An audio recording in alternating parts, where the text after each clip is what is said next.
सभी भक्तों के चरणों में नमस्कार। शुरू कर सकते हैं। भगवान श्री रामचंद्र की जय। श्रीमद् वाल्मीकि रामायण की जय। महर्षि वाल्मीकि मुनि की जय। श्रील प्रभुपाद की जय। ओम अज्ञानतिमिरन्धस्य ज्ञानाञ्जनशलाकया चक्षुरुन्मीलितं येन तस्मै श्रीगुरुवे नमः। श्रीचैतन्यमनोभीष्टं स्थापितं येन भूतले स्वयं रूपः कदा मह्यं ददाति सुवदान्तिकं। वन्देऽहं श्रीगुरो श्रीयुतपदकमलं श्रीगुरून् वैष्णवांश्च श्रीरूपं साग्रजातं सहगणरघुनाथान्वितं तं सजीवं साद्वैतं सावधूतं परिजनसहितं कृष्णचैतन्यदेवं श्रीराधाकृष्णपादान् सहगणदलिता श्रीविशाखान्वितांश्च। हे कृष्ण करुणा सिंधो दीनबंधो जगतपते गोपेश गोपिका कांत राधा कांत नमोस्तुते। तप्त कांचन गौरांगे राधे वृंदावनेश्वरी वृषभानुसुते देवी प्रणमामि हरिप्रिये। वाञ्छाकल्पतरुभ्यश्च कृपा सिन्धुभ्य एव च पतितानां पावनेभ्यो वैष्णवेभ्यो नमो नमः। श्रीकृष्ण चैतन्य प्रभु नित्यानंद श्री अद्वैत गदाधर श्रीवासदि गौरभक्तवृंद। हरे कृष्ण कृष्ण कृष्ण हरे हरे हरे राम राम राम हरे हरे। आप सभी का स्वागत है श्रीमद् वाल्मीकि रामायण कथा के इस शुभारंभ में। बहुत ही हर्ष का विषय है कि हम एक प्राचीन इतिहास, वास्तव में जिसे इतिहास कहते हैं, जिससे हमें कुछ सीख सकते हैं। इतिहास वैसे जो भी पास्ट में जो बीत जाता है उसको हम इतिहास कह सकते हैं, लेकिन हर कोई बीती हुई बात शिक्षाप्रद नहीं होती है। और इसलिए जब हम इतिहास की बात करते हैं तो हम ऐसे इतिहास की बात करते हैं जिससे हम शिक्षा प्राप्त करते हैं। और शिक्षा प्राप्त करने के लिए सबसे उत्तम चरित्र किसका हो सकता है?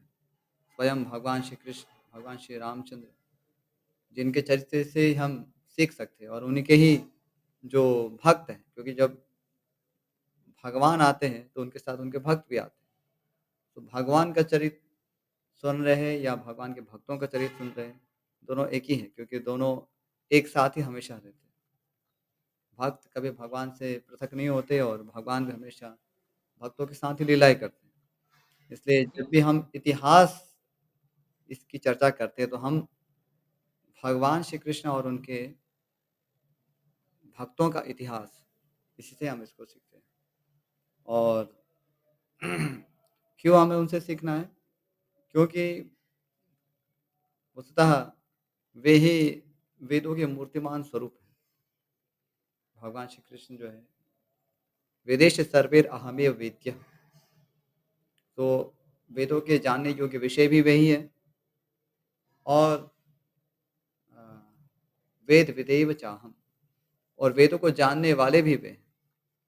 तो जो वेदविद है, यानी कि वेद को जो जानते हैं, वही भगवान श्री कृष्ण हैं। भगवान श्री कृष्ण, भगवान श्री राम एक ही हैं, केवल स्वरूप भिन्न-भिन्न है।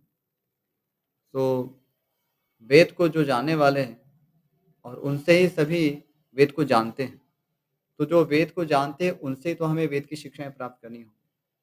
तो इस न्याय से भी यही सिद्ध होता है कि हमें जो भी इतिहास पढ़ना है, तो हमें भगवान श्री कृष्ण और उनके जो भी विभिन्न से अवतारों में जो लीलाएँ हुई हैं, तो उनके माध्यम से हमें ये सब वेदों की शिक्षाएँ प्राप्त करनी है।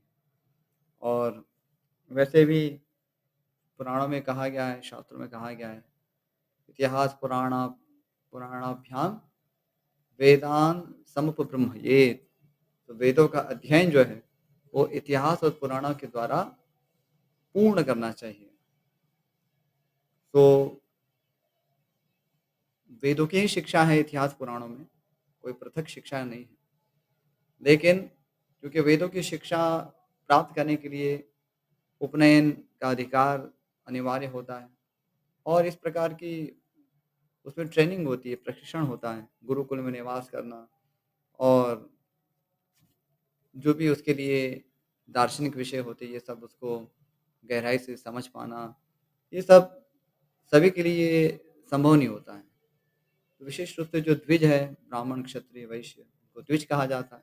तो उनके लिए ये गुरुकुल में अध्ययन निवास की व्यवस्था है। उसमें भी मुख्य रूप से देखेंगे तो ब्राह्मण हैं और कुछ हद तक क्षत्रिय है। वे विस्तार से इन सब इतिहास, पुराण, वेद सभी की ही वे शिक्षा प्राप्त करते हैं।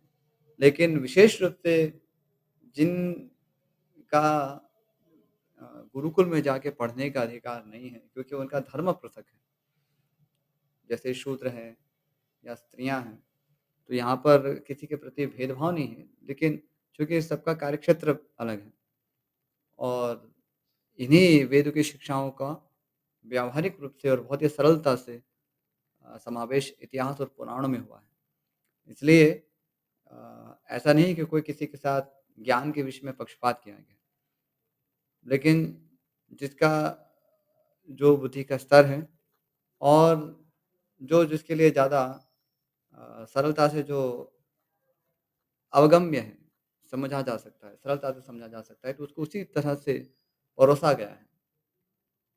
और जो ब्राह्मण हैं, उनको भी इतिहास पुराण पढ़ने होते हैं। ऐसा नहीं है कि वो वेद पढ़ेंगे तो इतिहास पुराण नहीं पढ़ेंगे। तो वस्तुतः वेदों की शिक्षा इतिहास पुराणों से ही कंप्लीट होती है, क्योंकि तभी आप वस्तुतः वेदों की शिक्षाओं को समझे या नहीं समझे, ये इससे ज्ञात होता है। इसलिए ऐसा नहीं है केवल जो अल्प मेधावी हैं या स्त्री हैं या इस प्रकार के वर्गों के लिए इतिहास पुराण है, ऐसा नहीं, सभी के लिए है। लेकिन जो स्त्री, शूद्र, द्विजबंधूनां, ये जैसे इनके लिए अ, महाभारत की रचना हुई थी, त्रयीन श्रुति गोचरा।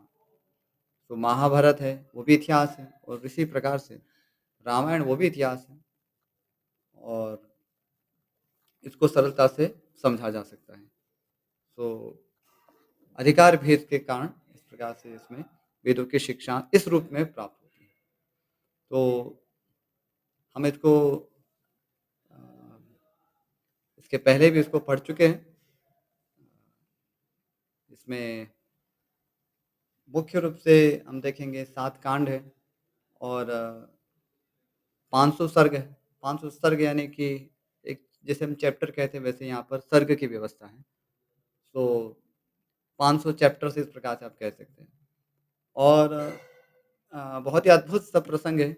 विशेष रूप से इसमें जो 5 मुख्य रस हैं शांत, दास्य, सख्य, वात्सल्य, माधुर्य। तो इसमें माधुर्य रस तो है ही, लेकिन उसमें भी जो एक गौण एक रस है, करुण रस जो है, तो वो इसमें प्रधानता उसकी बताई गई है। तो हम देखते हैं बहुत ही ऐसे-ऐसे विशद प्रसंग आते हैं जिसमें बहुत ही कष्ट होता है। आप जब वाल्मीकि रामायण पढ़ेंगे या जिन्होंने कभी देखी भी होगी, तो एक हृदय से द्रवित हो जाता है।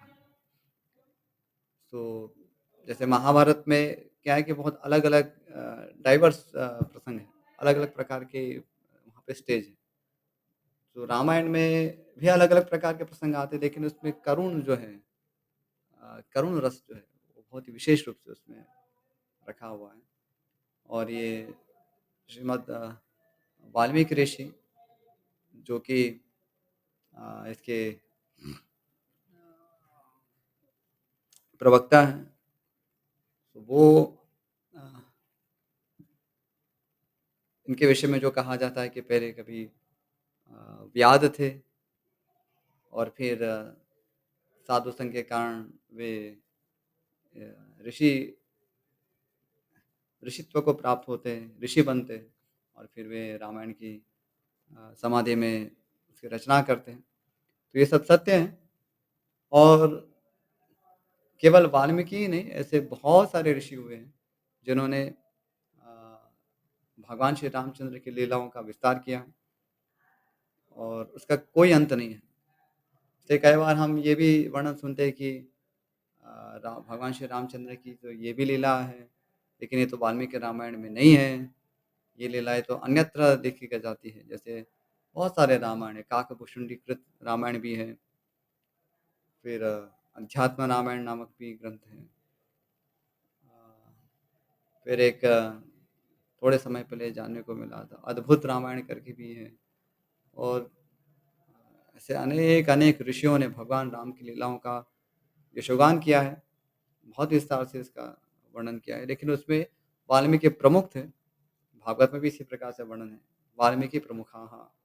तो वाल्मीकि जिसमें प्रमुख हैं, तो श्रीमद् भागवत जिसका नवम स्कंद पढ़ेंगे, नवम स्कंद के आरंभ में ही बताया गया है। तो उसकी टीकाओं में आचार्य सब बताते हैं कि ये वाल्मीकि जिसके मुख्य प्रणेता हैं।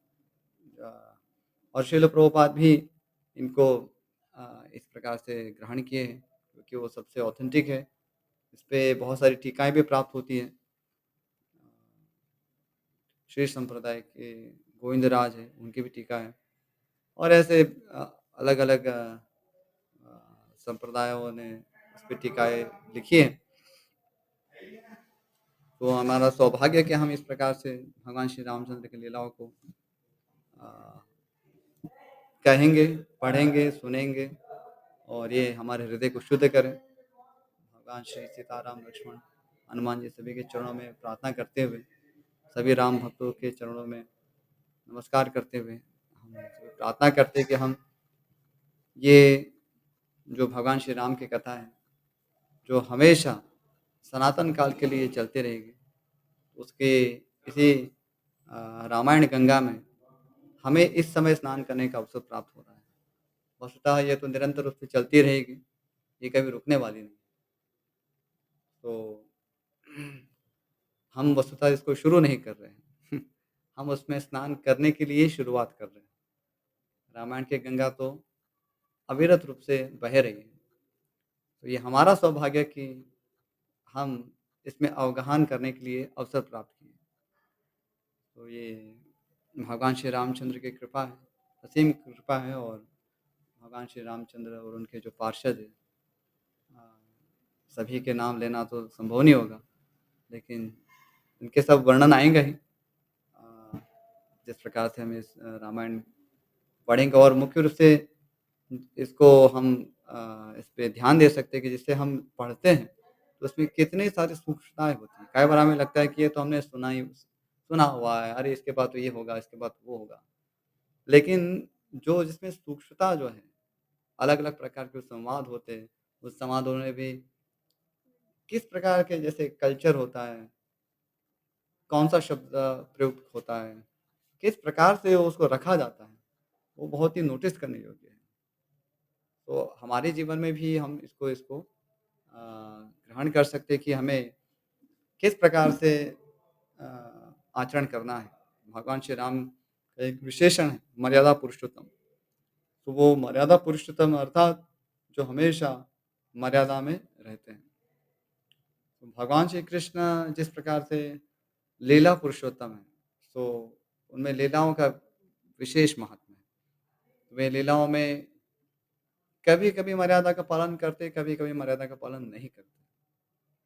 लेकिन भगवान श्री रामचंद्र चूँकि एक राजा की भूमिका में हैं और विशेष रूप से मनुष्य समाज के लिए एक आदर्श राजा कैसे होने चाहिए, उसको सिखाने के लिए अपना अवतार लिए हैं, जिसमें वो रावण का वध करते और एक बहुत ही खूबी से अपना जो चरित्र है, चाहे वो एक राजा के रूप में है, एक पति के रूप में है, एक भाई के रूप में है, एक स्वामी के रूप में, एक पिता के रूप में, बहुत अच्छी तरह से उसको निभाते हैं। और इसमें हम आसक्ति का भी अनुभव करते हैं, अनासक्ति का भी अनुभव करते हैं। सो बहुत ही अद्भुत प्रसंग इसमें आते हैं। सो अल्हम विस्तरेण और तो अधिक हम क्या कहें, तो सीधा ही हम अ, हरि गुरु और वैष्णव के चरणों में मस्तक रखकर इसका शुभारंभ करें और इसको पढ़ें और ये भगवान श्री रामचंद्र अपनी लीलाओं के माध्यम से हमारे हृदय को शुद्ध करें और हमारे जीवन को भी पवित्र करें, यही प्रार्थना है। भगवान श्री रामचंद्र की जय। अस्तु। तो श्रीमद् वाल्मीकि रामायण महात्म्य पहला ही अध्याय है। इसका महात्म्य के विषय में।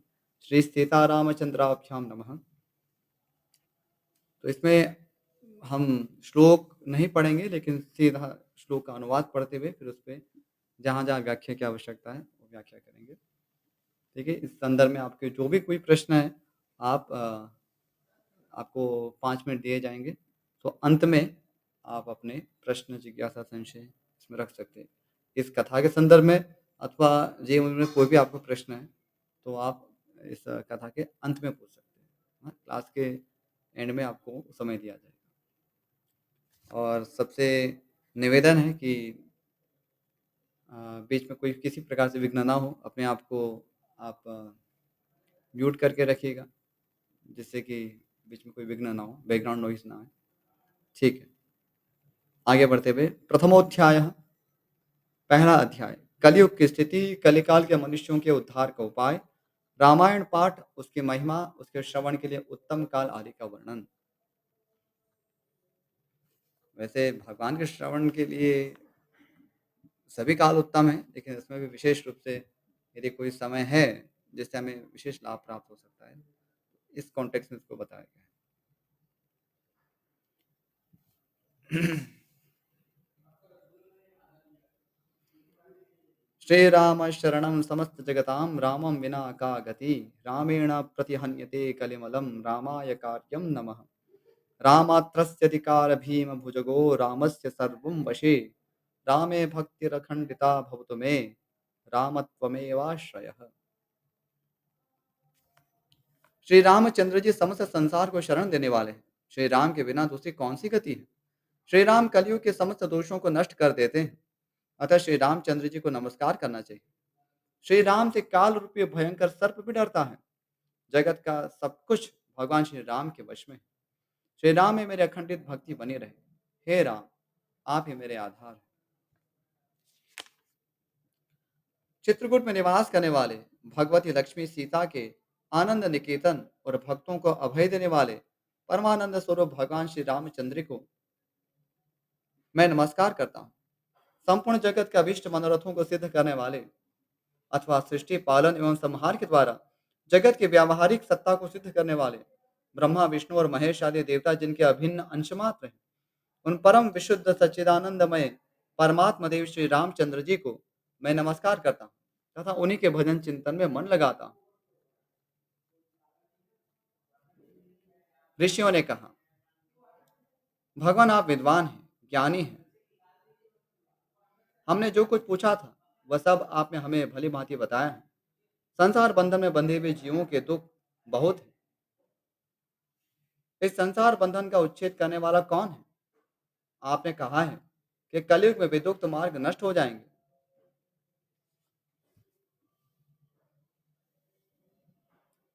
अधर्म परायण पुरुषों को प्राप्त होने वाली यातनाओं का भी आपने वर्णन किया है। घोर कलयुग आने पर जब वेदोक्त मार्ग लुप्त हो जाएंगे, उस समय पाखंड फैल जाएगा। यह बात प्रसिद्ध है। प्राय सभी लोगों ने ऐसी बात कही है। कलयुग के सभी लोग काम वेदना से पीड़ित, नाटे शरीर के और लोभी होंगे तथा धर्म और ईश्वर का आश्रय छोड़कर आपस में एक दूसरे पर ही निर्भर रहने वाले होंगे। प्राय सब लोग थोड़ी आयु और अधिक संतान वाले होंगे। उस युग की स्त्रियां अपने ही शरीर के पोषण में तत्पर और वेश्याओं के समान आचरण में प्रवृत्त होंगी। वे अपने पति की आज्ञा का अनादर करके सदा दूसरों के घर जाया आया करेंगी। दुराचारी पुरुषों से मिलने की सदैव अभिलाषा करेंगी। उत्तम कुल की स्त्रियां भी पर पुरुषों के निकट ओछी बातें करने वाली होंगी, कठोर और असत्य बोलेंगी तथा शरीर को शुद्ध और सुसंस्कृत बनाए रखने के सद्गुणों से वंचित होंगी। कलयुग में अधिकांश स्त्रियां वाचार यानी व्यर्थ बकवास करने वाली होंगी। भिक्षा से जीवन निर्वाह करने वाले सन्यासी भी मित्र आदि के स्नेह संबंध में बंधे रहने वाले होंगे। वे भोजन के लिए चिंतित होने के कारण लोभवश शिष्यों का संग्रह करेंगे। स्त्रियां दोनों हाथों से सिर खुजलाती हुई गृहपति की आज्ञा का जानबूझकर उल्लंघन करेंगे। जब ब्राह्मण पाखंडी लोगों के साथ रहकर पाखंडपूर्ण बातें करने लगेंगे, तब जानना चाहिए कि कलयुग खूब बढ़ गया। ब्राह्मण इस प्रकार घोर कलयुग आने पर सदा पाप परायण रहने के कारण जिनका अंतःकरण शुद्ध नहीं हो सकेगा, उन लोगों की मुक्ति कैसे होगी? धर्मात्मा में श्रेष्ठ सर्वज्ञ सूत जी, देवादिदेव देवेश्वर जगत गुरु भगवान श्री रामचंद्र जी जिस प्रकार संतुष्ट हो, वह उपाय हमें बताइए। मुनि श्रेष्ठ सूत जी, इन सारी बातों पर आप पूर्ण रूप से प्रकाश डालिए। आपके वचनामृत का पालन करने से किसको संतोष नहीं होता है? सूत मुनि को यह प्रश्न पूछा जा रहा है और सूत जी उसका उत्तर दे रहे हैं। सूत जी ने कहा, मुनिवरों, आप सब लोग सुनिए। आपको जो सुना अभीष्ट है, वह मैं बताता हूँ। महात्मा नारद जी ने सनत कुमार को जिस रामायण नामक महाकाव्य का गान सुनाया था, वह समस्त पापों का नाश और दुष्ट ग्रहों की बाधा का निवारण करने वाला है। वह संपूर्ण वेदार्थों की सम्मति के अनुकूल है। उसे समस्त दुस्वप्नों का नाश हो जाता है। वह धन्यवाद के योग्य तथा भोग और मोक्ष को फल प्रदान करने वाला है। उसमें भगवान श्री रामचंद्र जी की लीला कथा का वर्णन है। वह काव्य अपने पाठक और श्रोताओं के लिए समस्त कल्याणमय सिद्धियों को देने वाला है।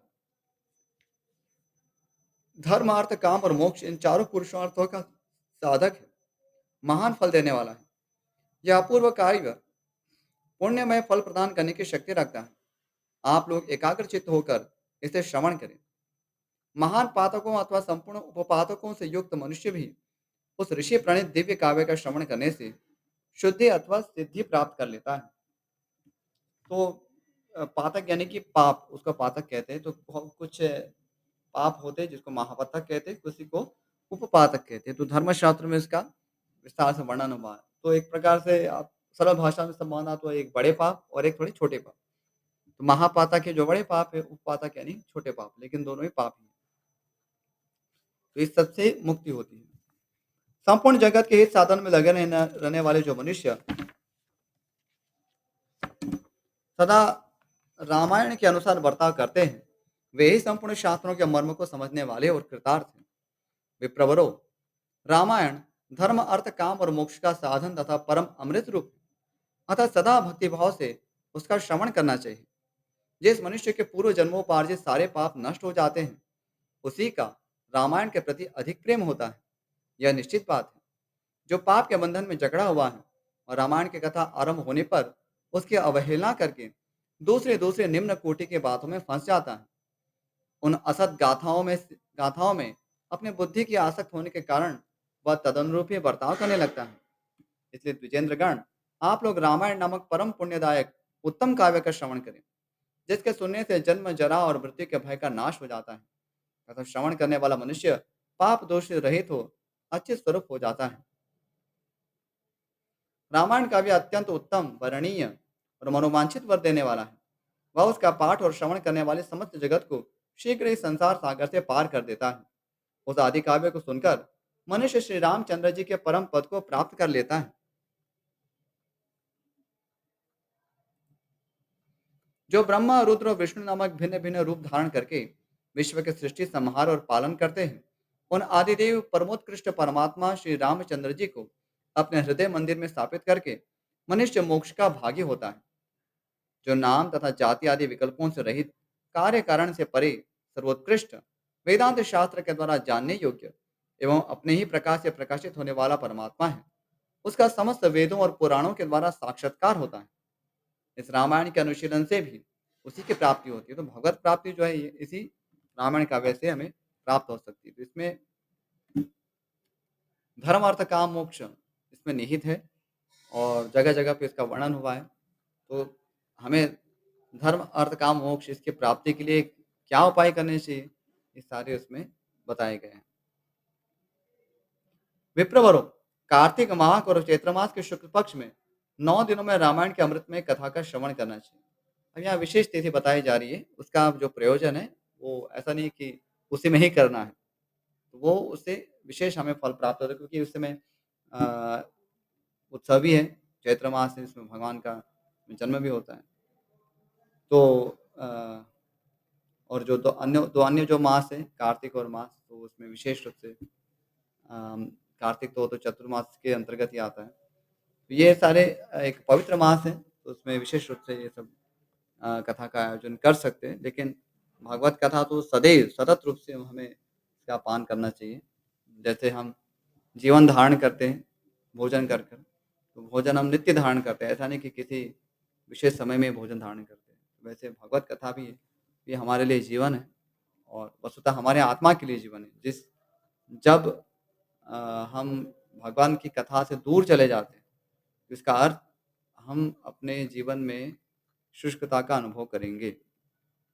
हमारा मन भौतिकता में व्यस्त होगा, ये निसंदेह है, इसमें कोई शंका नहीं है।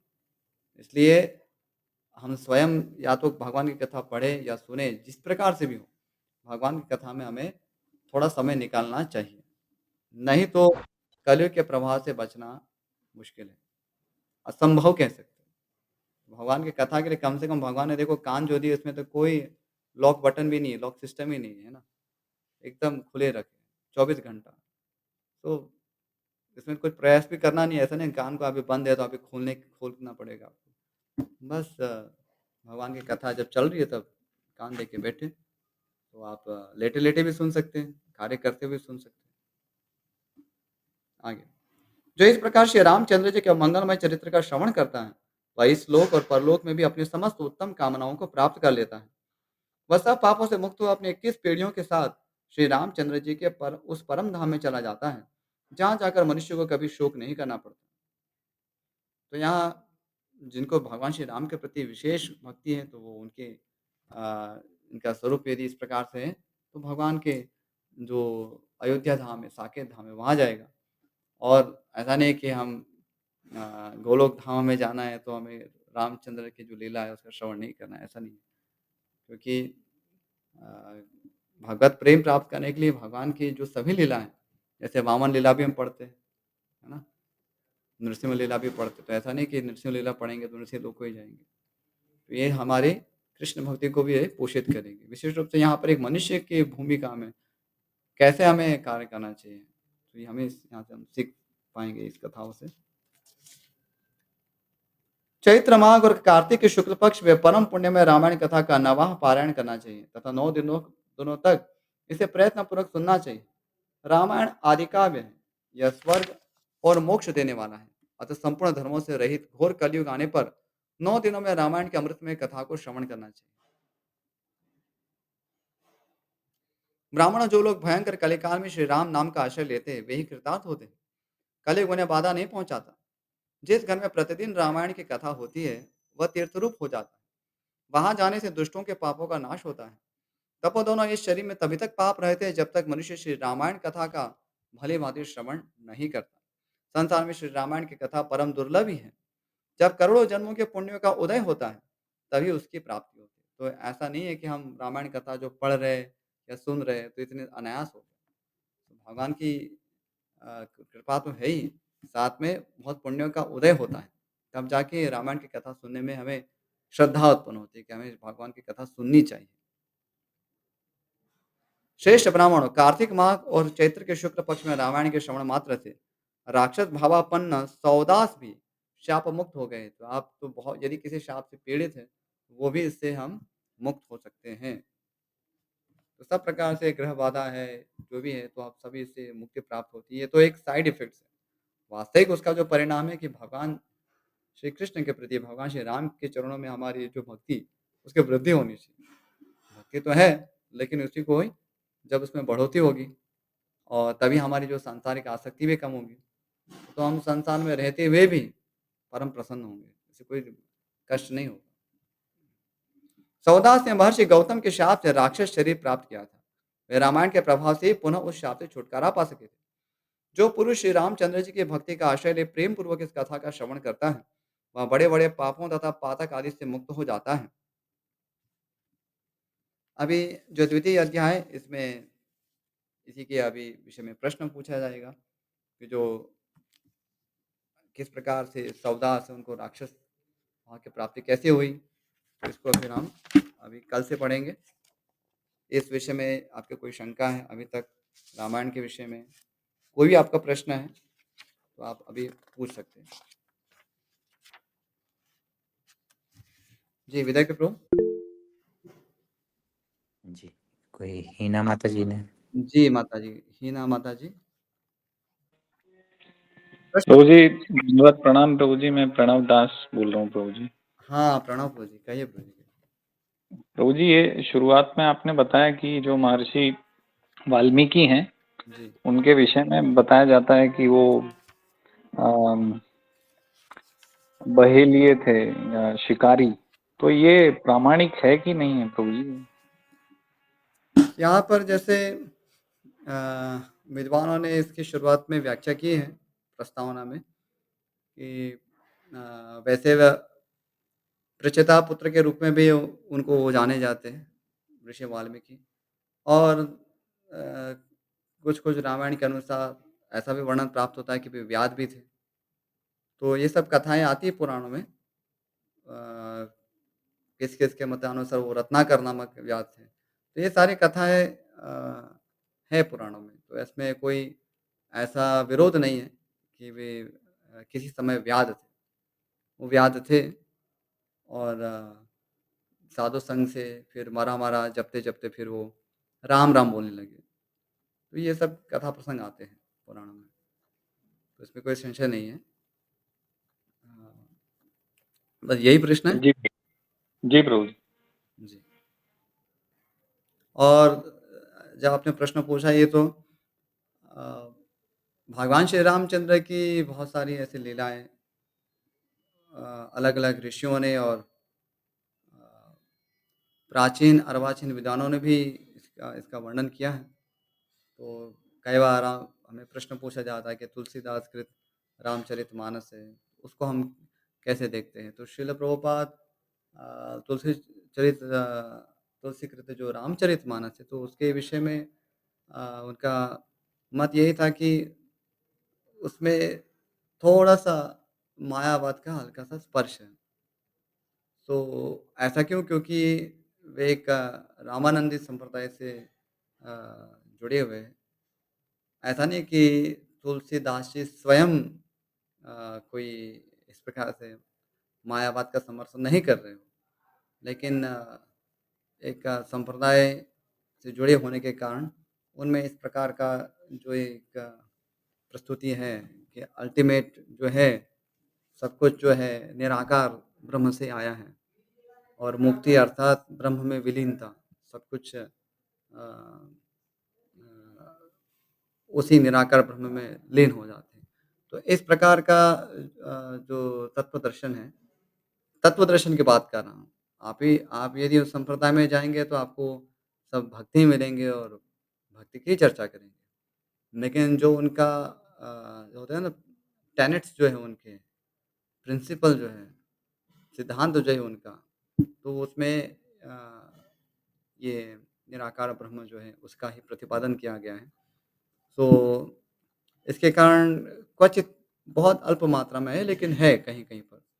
इस विषय में बहुत विवाद हुए हैं, लेकिन है जो नित्य रूप से इसको पढ़े हुए पढ़ते आए हैं, ऐसे अनेक भक्तों से हमने बातचीत भी की।